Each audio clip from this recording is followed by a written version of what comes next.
عمر کا روزہ ہے ہمارا، اس میں یہ نوعیت کی پابندی ہے۔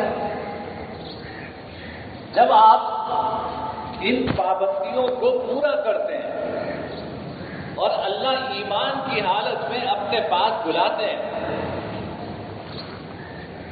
تو یہ روزہ مکمل ہوتا ہے، تو یہ روزہ مکمل ہوتا ہے۔ بس اتنا فرق ہے کہ عام روزے میں اگر آپ نے کھا پی لیا جان بوجھ کے تو روزہ ٹوٹ جاتا ہے اور دوبارہ اس روزے کو جوڑ نہیں سکتے۔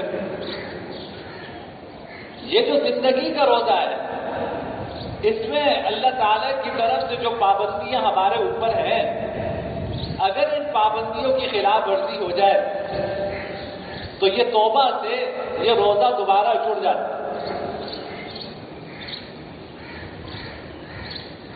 توبہ سے یہ روزہ دوبارہ جڑ جاتا ہے۔ بھائی پوری زندگی جھوٹ سے بچنا ہے، پوری زندگی حرام سے بچنا ہے۔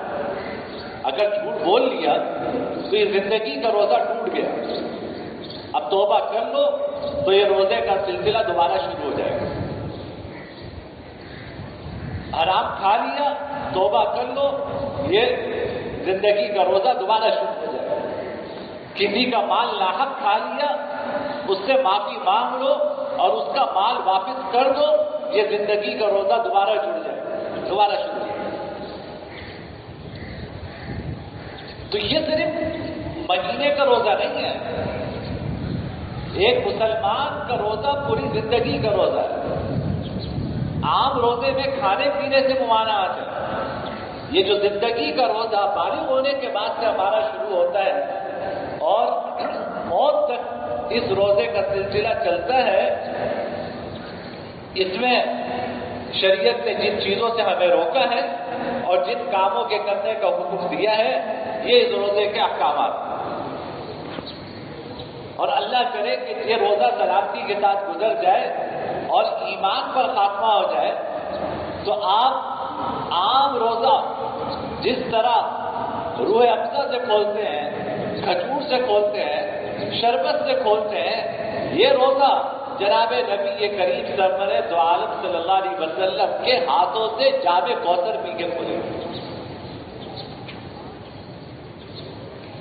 یہ جو زندگی کا روزہ ہے، اگر آپ نے اس کو سنبھال لیا اور اس حالت میں دنیا سے چلے گئے، اللہ کے احکامات کو پورا کرنے کی کوشش کی، تو ہمارا افطار حضور کے ہاتھوں سے آب کوثر سے ہو۔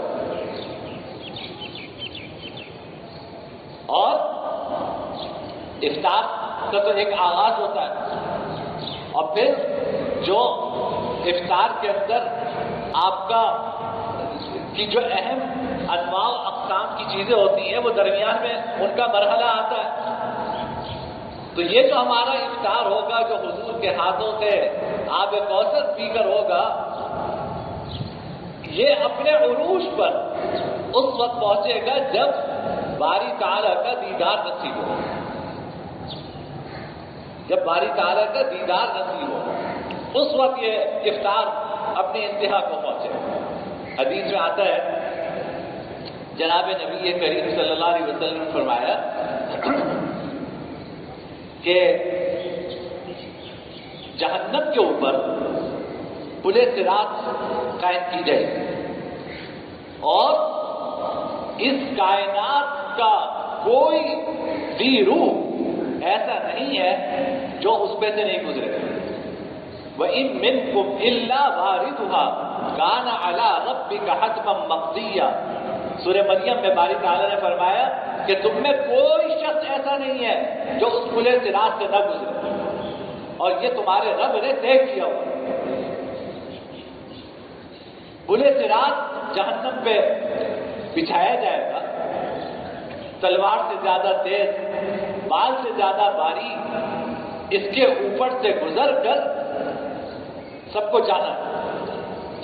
جو اہل جہنم ہوں گے وہ جب اس کے اوپر سے گزریں گے تو جہنم میں گر جائیں گے، اور جو اہل ایمان ہوں گے، اللہ نے جن کے مقدر میں جنت لکھی ہوگی، وہ کوئی بجلی کی رفتار سے گزرے گا، کوئی گھوڑے کی رفتار سے گزرے گا، کوئی رینگتے ہوئے گزرے گا، لیکن گزر جائیں گے۔ جب پلے صراط پار کریں گے تو یہ پلے صراط پار کر کے جنت میں جانے سے پہلے جناب نبی کریم سرور دو عالم صلی اللہ علیہ وسلم کا حوض کوثر ہو، جس پہ حضور ہمیں افطار کروائے، وہ آب کوثر نصیب ہوگا۔ اور کس کے ہاتھ سے نصیب ہوگا؟ آقا دو جہاں کے ہاتھ سے وہ آب کوثر نصیب ہوگا۔ یہ جو زندگی بھر کا آپ نے روزہ رکھا تھا اور ایمان پر اس کا خاتمہ ہوا تھا، آج اس کا افطار جناب نبی کریم سرور دو عالم صلی اللہ علیہ وسلم کے ہاتھوں سے ہوگا۔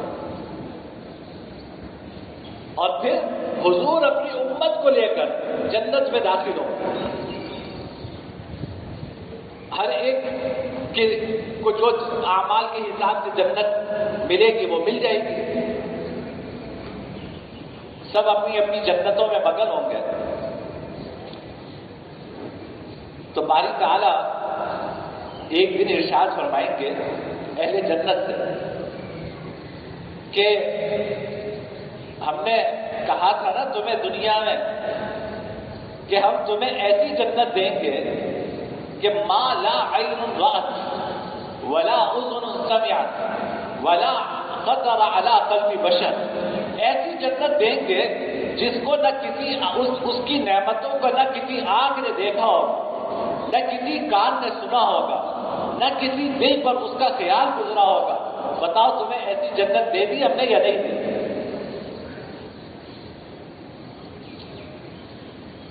کہیں گے کہ باری تعالیٰ کیا کچھ آپ نے نہیں عطا فرمایا، آپ نے کیا کچھ عطا نہیں فرمایا، کیا رہ گیا؟ سب کچھ تو مل گیا۔ باری تعالیٰ فرمائیں گے نہیں، اب یہ ایک نعمت باقی ہے، اور اعلان ہوگا کہ جمعے کے دن، اب اللہ جانتا ہے وہاں کا جمعہ کتنے دنوں بعد آئے گا، لیکن حدیث میں جمعے کا لفظ آتا ہے۔ فرمایا کہ جمعے کے دن ایک اجتماع ہوگا، وہاں سبا ہوگا، تو تمام اہل جنت جمعے کے دن ایک میدان میں جمع ہو، اور ہر ایک اپنے رتبے کے اعتبار سے کرسیوں پر، ممبروں پر بیٹھا ہو۔ کوئی کافور کا ممبر ہوگا، کوئی مشک کا ممبر ہوگا، کوئی موتی کا ممبر ہوگا، اس پہ سب اپنے اپنے رتبے کے اعتبار سے بیٹھے ہو۔ حضرت داؤد علیہ السلام سے کہا جائے گا کہ اپنی زبور سنو۔ لحن داؤدی تو معروف ہے نا، یعنی حضرت داؤد علیہ السلام کو اللہ نے جو آواز عطا فرمائی تھی یہ ان کی خاص شناخت تھی۔ حضرت داؤد علیہ السلام زبور سنائیں گے، یہ بھی اللہ کی کتاب ہے۔ حضرت اسرافیل سے کہا جائے گا کہ تم اپنے نغمے میں سناؤ، وہ باری تعالیٰ کی حمد و ثنا کریں گے۔ پھر تمام اہل جنت کو باری تعالیٰ اپنے دیدار سے مشرف فرمائے۔ جب اہل جنت کو یہ دیدار نصیب ہوگا باری تعالیٰ کا، تو وہ کہیں گے کہ اس کے مقابلے میں تو جنت کی نعمتیں کچھ بھی نہیں تھیں۔ صحابہ نے پوچھا کہ یا رسول اللہ، کیا ہم اپنی آنکھوں سے باری تعالیٰ کو دیکھ سکیں گے؟ آپ نے فرمایا تم بتاؤ، 14ویں کی رات ہو اور چاند نکلا ہوا ہو تو تمہیں چاند دیکھنے میں کوئی دشواری ہوتی ہے؟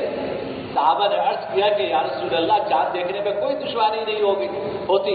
فرمایا کہ انتم سترون ربکم کما ترون البدر لیلۃ البدر، فرمایا کہ تم اپنے رب کو 14ویں کے چاند کی طرح دیکھو گے اور تمہیں کوئی دشواری پیش نہیں ہے۔ یہ دیدار نصیب ہو۔ اسی کو قرآن کریم میں اللہ تعالیٰ نے سورہ یونس میں تعبیر فرمایا کہ للذین احسنوا الحسنى وزیادہ، جن لوگوں نے نیک اعمال کیے ان کو جنت تو ملے گی، کچھ ایک اضافی چیز بھی ملے گی۔ وہ اضافی چیز کیا ہے؟ وہ یہ دیدار باری ہے۔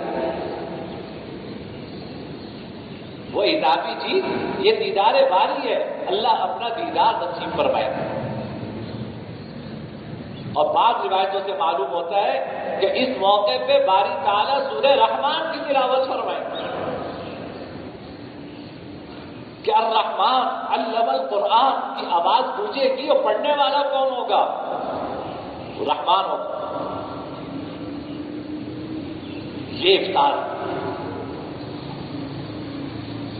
یہ افطار ہے جو اس پورے زندگی کے روزے کا افطار ہے کہ پوری زندگی کا روزہ اللہ نے ہم سے رکھوایا ہے.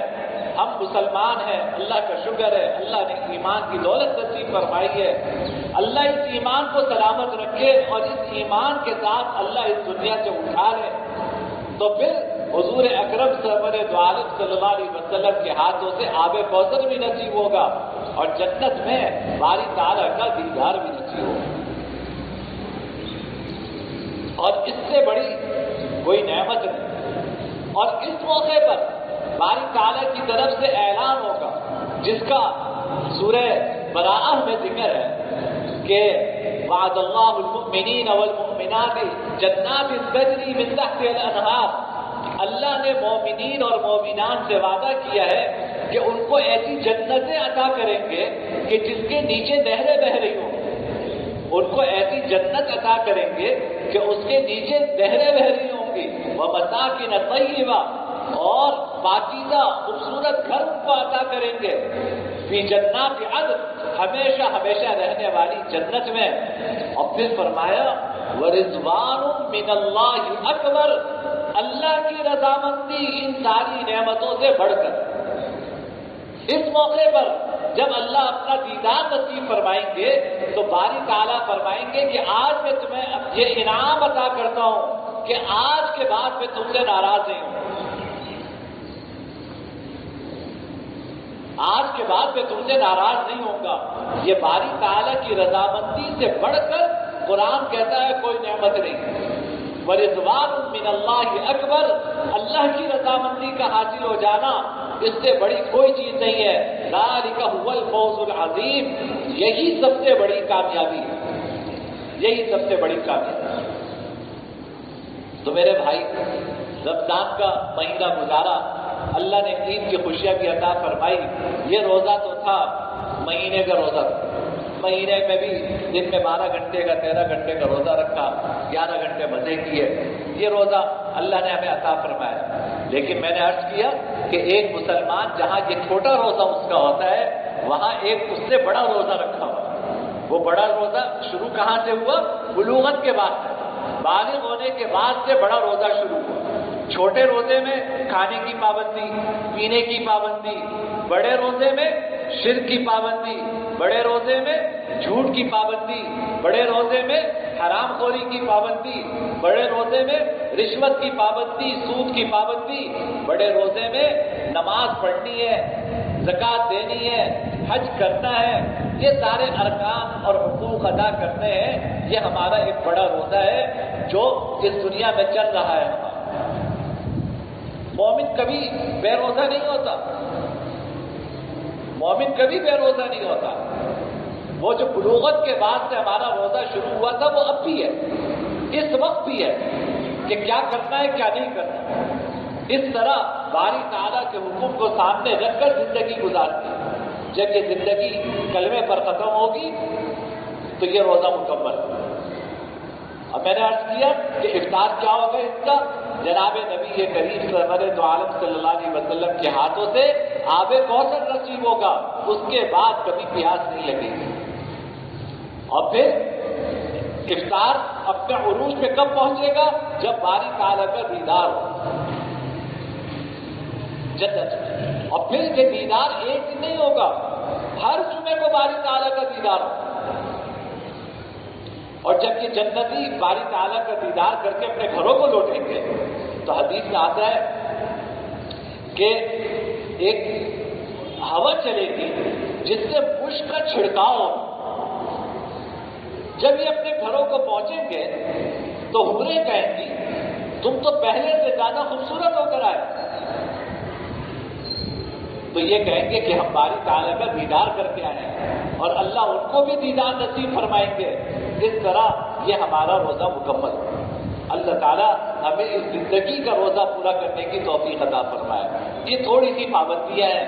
بھائی دیکھو، اگر 100 چیزیں ہیں، اگر آپ دیکھو آپ کی 100 خواہشات ہیں، ان میں سے 100 میں سے شاید 5 خواہش ایسی ہوگی جو آپ کو نہیں پوری کرتی. بقیہ 95% خواہش آپ اپنی پوری کرتے ہیں. کون سی ایسی بڑی بات ہے؟ یعنی اگر تصور کریں اپنے ذہن میں کہ کیا کیا خواہش ہو سکتی ہے میری اس دنیا میں. اگر 100 خواہش ہیں تو شاید بمشکل 5% خواہش ایسی ہیں جن کے اوپر پابندی ہے. بس 95% خواہشات ایسی ہیں شریعت نے اس پہ کوئی پابندی نہیں رکھی.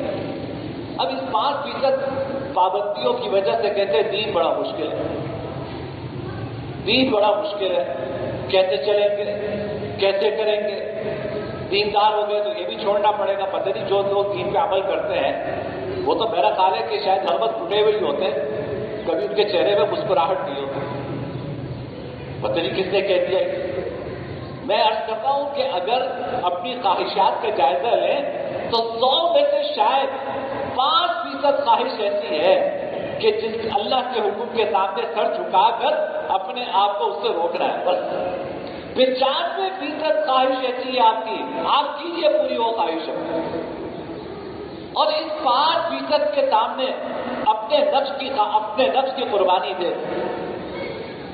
اپنے نفس پہ چھری چلا لو اور 5% خواہش اللہ کا حکم مان کر پورا نہ کرو. اس کے بدلے اگر جنت ملے، اس کے بدلے آب کوثر ملے، اس کے بدلے باری تعالیٰ کا دیدار ملے تو کیا کوئی مہنگا سودا؟ کیا مہنگا سودا؟ اس لیے میرے بھائی اللہ کے احکامات پہ چلنے کی فکر کرو. رمضان المبارک میں جس طرح کوشش کی اس طرح یہ زندگی کے کچھ لمحات ہیں. کسی کی چند ساعتیں باقی ہیں، کسی کے چند گھنٹے، کسی کے چند دن، کسی کے چند مہینے، کسی کے چند سال. سب اترائی میں، کوئی چڑھائی میں نہیں ہے. سب اترائی میں، سب کا اترائی کا سفر ہے. اب یہ سفر کتنا رہتا ہے؟ بس اللہ کا حکم مان کر یہ زندگی گزار لو. اس کے بعد اللہ ہمیشہ ہمیشہ کی خوشیاں نصیب فرمائیں گے. اللہ مجھے بھی نصیب فرمائے، اللہ آپ کو بھی نصیب فرمائے. آخر دعوانا